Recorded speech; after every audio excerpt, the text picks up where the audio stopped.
de jogo. Porque os caras brincaram naquele jogo, né? Como brincaram os jogadores do Emelec no primeiro tempo, como brincaram os jogadores do São José no segundo tempo, e ele se assustou e colocou um tranca-rua. Esse esquema aí não tem como jogar. Que não resolveu igual, né? Não Porque resolveu. a zaga continua jogando em linha E outra, continua... o que mais precisa fazer o Fabrício para sair do time? não consigo entender. Não consigo entender. Se vai fazer um 3-5-2, coloca os melhores, o Vink e o Alex. Aí eu boto na conta da direção também, que entendeu em algum momento que o Fabrício fosse ser suficiente para a sequência. O Jefferson falou agora a questão do Alex na ala. Pode ser uma alternativa, mas a gente não pode dizer aqui que é uma certeza de que vai dar certo, porque o Alex, mesmo sendo ala, que não é Concordo, Cadu, a mesma mas tu concorda coisa que algo lateral, tem que ser feito? Concorda que é a algo mesma tem coisa que que ser o feito? lateral, a gente não sabe daqui a pouco se o Alex vai jogar na ala, porque quando o Alex começou a carreira como ala, mas ele passou a se destacar quando ele foi meia.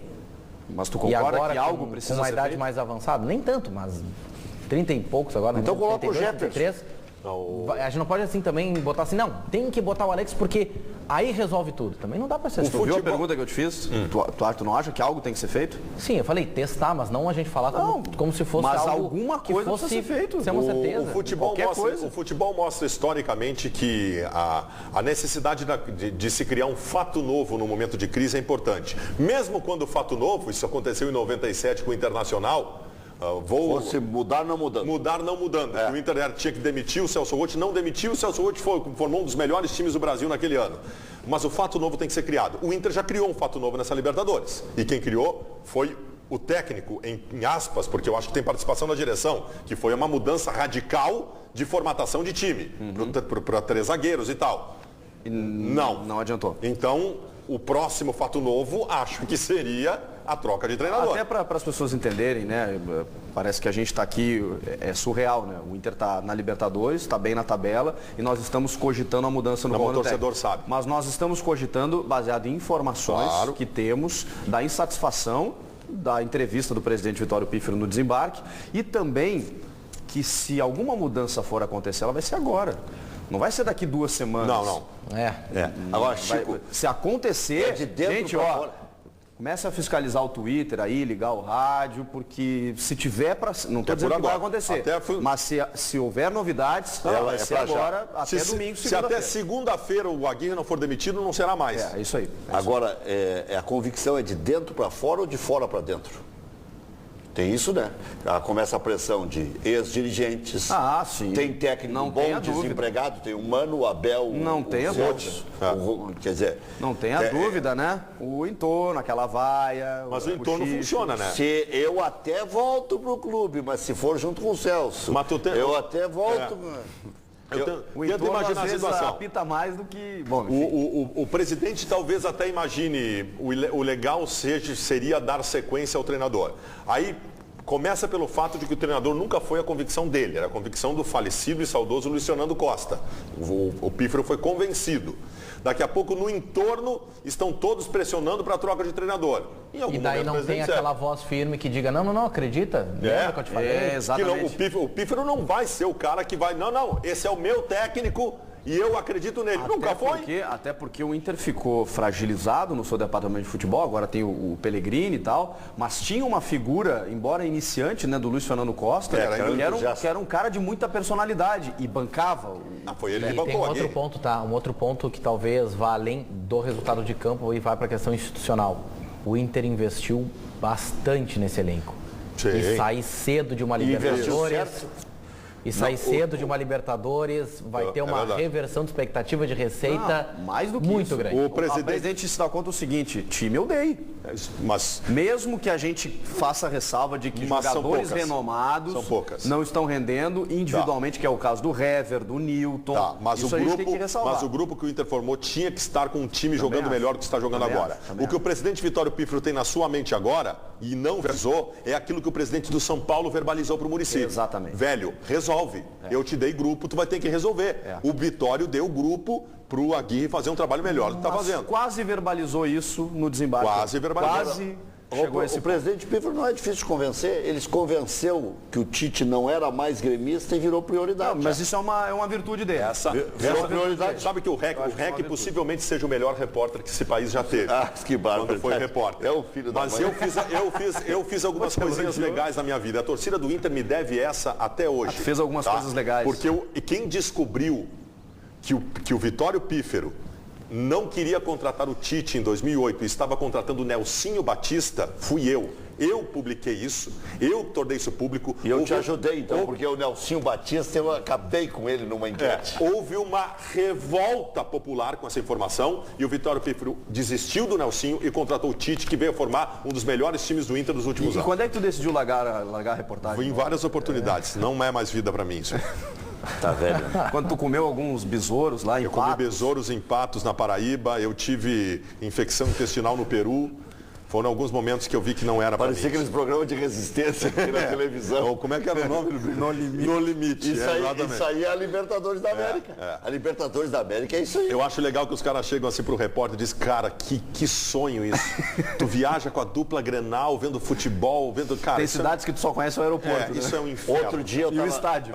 Outro dia eu tava vendo um jogo do Juan Aurich aquele. Nossa. Aquilo ali é uma várzea. Com todo respeito, tem até o Roberto. Não, Comebol não precisa ter respeito. É uma várzea mesmo. Eu estou dizendo aos peruanos, né? Ok. Que estão nos assistindo e tem muitos em Porto Alegre. O Roberto Revoredo, que é o nosso jornalista, amigo, está sempre na cabine lá. Isso. Mas eu vi aquela bola quicando, aquilo não era. E os caras tocando com medo que ela rolasse muito rápido. Mas o próprio. Aquilo é ridículo. Jogar na altitude é uma base. Mas o Ronaldo não jogava num estádio com gramado sintético? Sim, mas é isso que ele está falando, que a bola quica. Os controlando para não dar o passe mais rápido. Aí a bola quicava, os caras não pegavam. Mas o próprio jogo do Inter. Parecia que todo mundo estava junto. O próprio jogo do Inter agora, o estádio assim, ó, o nosso estádio do Zequinha é 10 vezes melhor que esse estádio. O gramado horrível, a arbitragem sai com escudos e vocês viram como atiraram garrafas no estádio, né? Com coisas sendo jogadas. Tirando coisa, não vai acontecer nada. Não, e tem gente que acha lindo isso. Isso é Libertadores. Não, isso não é Libertadores. Aí a bola que, por uma determinação da FIFA, um padrão FIFA, tem que estar colocada à frente da entrada em campo para o árbitro passar e pegar a bola, ela estava suspensa num rolo de fita crepe. Mas vem cá, cara. Isso mas não olha, eu não acompanhei muito, por outros motivos, não acompanhei muito a jornada, mas depois eu fui recuperar os fatos. Mas lembra Inter e Libertar? Eles vão deixando, acho que tudo é normal. Os caras jogaram o estádio inteiro para dentro do campo. Inter e Libertar. Eu nunca tinha visto uma coisa igual. Tem gente que acha que isso é espírito, que faz parte. Um dos maiores absurdos da Libertadores é o jogador adversário cobrar o escanteio e a tropa de choque tem que levantar os escudos para... Isso não existe. Isso não é bonito, também não acho. Vamos lá com o Gonçalo, na Central Band do Esporte, ele tem a interatividade, a galera participando. Fala, Gonçalo. Chico, há uma divisão de opiniões em relação ao técnico Diego Aguirre. Vamos aos nossos telespectadores. O Marcelo Pérez diz o seguinte: manda o Aguirre embora e traz o Mário Sérgio, seria a melhor solução. Já o Thiago Alfama, ele diz, chama o Falcão de volta. Ele que descobriu vários jogadores que estão muito bem hoje. O Maicon Fraga, nem é tanto o time do Inter que está mal escalado, e sim o time que não tem compactação e organização tática. O Albeste Veron, se não tinha alternativa de técnico, preferiu o Abel do que o técnico Diego Aguirre. O Marcelo, a gente já trouxe a participação dele por aqui. E o pessoal também pergunta aqui para o Baldasso se o Klemer não seria uma melhor alternativa que o Celso Roth para assumir o Inter numa eventual saída do Aguirre. Não seria. Aliás, eu vou te dizer uma coisa. Para mim, a comparação não é se o Klemer seria uma boa alternativa em relação ao Celso Roth. O Celso Roth, para mim, hoje seria a melhor alternativa, mesmo incluindo Mano Menezes e Abel Braga nessa comparação. Eu acho o Celso Roth um bom treinador. Acho que é um trabalho a tiro curto, que o Celso Roth funciona melhor. O Celso Roth é um organizador de sistema defensivo, que é o que o Inter mais precisa hoje. Faria um bom trabalho.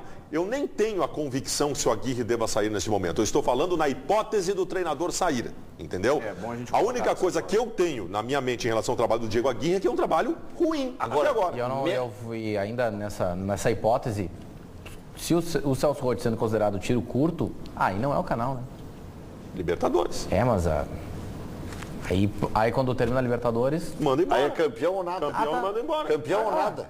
Super simples de fazer isso. Em 2010, o campeão mundial pela Inter de Milão, que foi o técnico agora, me 2010 foi Mourinho. Mourinho foi demitido. Não foi Mourinho em 2010. Rafa Benítez. Foi demitido e o Celso Roth, que perdeu a semifinal para o Mazembe, foi mantido. Não, gente, quem ganhou o Mundial com a Inter foi o Mourinho. Em Não, 2010, acho que o Mourinho ganhou. ele já tinha saído. Não. Rafa Benítez. Rafa Benítez. Não, então eu me lembro E foi demitido depois de ganhar o Mundial. Eu me lembro que lá já diziam que ele ia pra rua. Isso, ele já estava. Ele já estava, por isso que eu me lembro que era ele. Exato. Gonçalo tem mais informações lá. Fala, Gonçalo. Tá. Sim, Chico, mais participações aqui dos nossos telespectadores. O pessoal está cobrando o Fabrício. Thiago de Souza diz por aqui, antes de trocar o treinador, o fato novo é tirar o Fabrício do time. Cobrando muito o Fabrício. E o Fábio Farias, nosso telespectador, que até é gremista, ele diz o seguinte, são 7 gols tomados em 4 jogos na Libertadores. O Inter é um aglomerado de ex e médios jogadores. Só tem nomes no papel e a culpa não é do Aguirre. E para fechar, Chico, o Duda Koch, ele diz o seguinte, o Aguirre não pode fazer nenhum treino ou jogo com o time completo no esquema 3-5-2. Deixem o Aguirre trabalhar, deem tempo para ele. Primeiro que o nosso querido telespectador é incoerente ao dizer que o time é um aglomerado, mas a culpa não é do Aguirre. Em segundo, o seguinte, foi citado por um outro telespectador antes. O time, nos nomes, esteve escalado corretamente na maioria das vezes. Não nesse último jogo. Mas o Aguirre já escalou contra o Emelec aqui, era o time ideal em campo. Só que mal treinado. Se ele tira o Nico Freitas desse jogo e coloca o Vitinho, Tochê, é isso aí. Já melhorava. O Nilton, acho que estava jogando pior. Não deixa o Nico, tirava o Nilton. O Inter estava bem até tomar o gol. Eu discordo disso. O bem é relativo. Eu discordo disso. Acho que teve mal o jogo todo. Acho que estava bem. Acho que... Inclusive, ele estava melhor no jogo. Agora, até a hora de tomar o gol. O torcedor é Tinha pior. mais chances de gol. O Emelec não chegava. Aí teve a falha, tomou o gol e aí desandou. Com todo respeito ao telespectador, mas o telespectador está mais perdido do que a direção. Olha os nomes que citaram em 2 minutos ali. O Gonçalo, se entrar ali, vou encher essa folha. Mário Sérgio, Falcão, Argel Klemer e Ampassan falaram no Roth. Não, se o Inter... Na pergunta, é melhor Klemer ou Roth? Está no Roth. Então vamos focar para o nosso... 5 em 2 minutos. Focar para o nosso telespectador. Se sair hoje o Diego Aguirre... É o Celso ou o Abel ou o Mano Menezes. Não sai disso. Também acho que não. Vamos falar sobre o técnico Luiz Felipe Scolari, que escapou do julgamento no TJD da Federação Gaúcha de Futebol. O julgamento estava marcado para ontem, mas ele sequer foi julgado. Por quê? Por conta de uma manobra jurídica que tem nome, existe, chama-se transação disciplinar desportiva e com isso o Grêmio acertou, fez um acordo com a federação para o pagamento de cestas básicas no valor de R$3.000 e Felipão não precisou ser julgado. Então deixa eu dizer uma coisa para o nosso telespectador aqui para ficar bem claro. O Tribunal da Federação Gaúcha de Futebol é covarde quando analisa qualquer situação que envolve a dupla Grenal. Sempre foi e continua sendo. Em 2013, quando fez algo parecido com o Dunga, foi covarde. E com o Filipão agora foi covarde. O recado que o Tribunal da Federação Gaúcha de Futebol está passando neste momento é a seguinte. Na dupla Grenal, se ofender moralmente o treinador, paga 15 cestinhas básicas que tá tudo belezinha. É um absurdo. Esse protecionismo do Tribunal da Federação com a dupla Grenal dá razão para todas as reclamações dos clubes do interior do estado. Agora... Filipão ofendeu moralmente, chamando de colorado um treinador, um árbitro que estava apitando um jogo do Grêmio. O que o Filipão quis dizer naquele momento para o árbitro é o seguinte, tu és desonesto. E o Tribunal da Federação comprou 15 cestinhas básicas por causa disso. E outra coisa, ele é conhecido agora como Chico Colorado. Não, olha acabou. O prejuízo. É nesse ponto que eu ia dizer, só tem um prejudicado nessa história, que é o árbitro. Que nós procuramos e disse que não vai mais falar a respeito. Mas eu fico imaginando, porque o Francisco Neto... Porque ele está botando o Filipão na justiça, ele não pode falar. Ele é funcionário, entre aspas, porque não é profissão a de árbitro, né? É subordinado. É uma função amadora, como a de Gandula, as únicas do futebol, para você ter uma ideia.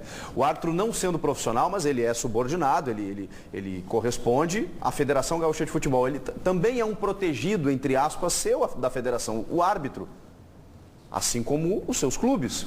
Mas a federação olhou para o lado do clube e não olhou para o lado do árbitro. Eu fico imaginando o Chico Neto nesse momento pensando, pô, que legal. O cara me ofende, me chama de desonesto, eu boto na súmula, o cara é denunciado e sequer vai a julgamento, eu não boto mais na súmula, né? O que eu vou fazer? Se a justiça comum der ganho de causa e indenização ao Chico Neto, aí o Tribunal da Federação Gaúcha de Futebol tem que fechar as portas. Fecha as portas